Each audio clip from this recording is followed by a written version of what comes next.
Afrika Kusini kwa mara nyingine imejikuta katika mjadala mkubwa kuhusu wahamiaji wa kigeni baada ya maandamano makubwa kufanyika katika maeneo mbalimbali ya nchi hiyo.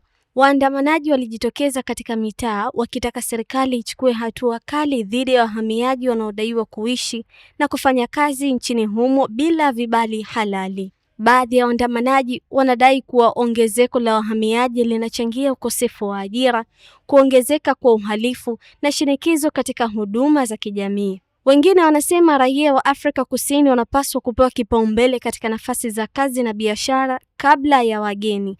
Hata hivyo, maandamano haya hayakuishia kwenye ujumbe wa amani pekee. Katika baadhi ya maeneo yaligeuka kuwa vurugu ambapo maduka ya wamiliki wa raia wa kigeni yalivamiwa na kuporwa, magari yaliharibiwa na mali nyingine kuathirika.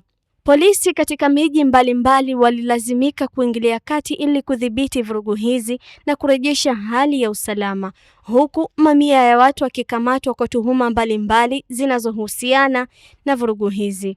Serikali ya Afrika Kusini imeeleza kuwa inaelewa changamoto za kiuchumi zinazowakabili wananchi, lakini imesisitiza hakuna sababu inayoweza kuhalalisha mashambulizi dhidi ya watu kwa msingi wa uraia wao.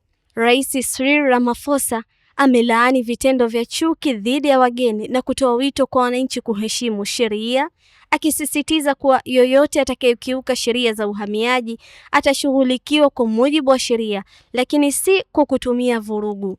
Mashirika ya kutetea haki za binadamu nayo yameonyesha wasiwasi wake, yakionya kuwa mashambulizi dhidi ya wahamiaji yanaweza kuhatarisha maisha ya maelfu ya watu waliokimbilia Afrika Kusini wakitafuta usalama na fursa za maisha. Pia yameitaka serikali kuimarisha usalama na kuhakikisha kila mtu analindwa bila kujali uraia wake. Afrika Kusini imekuwa ikikumbwa mara kwa mara na matukio ya chuki dhidi ya wahamiaji zaidi ya muongo mmoja sasa.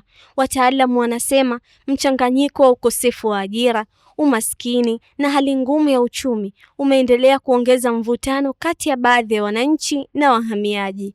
Zaitun Juma, Al-Fatah TV Online.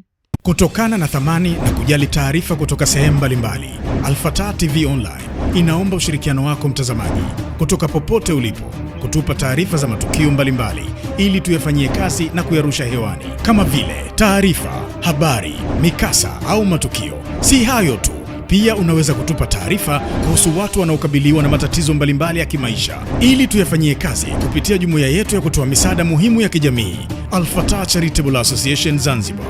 Wasiliana nasi leo kupitia namba zetu za WhatsApp alama ya kujumlisha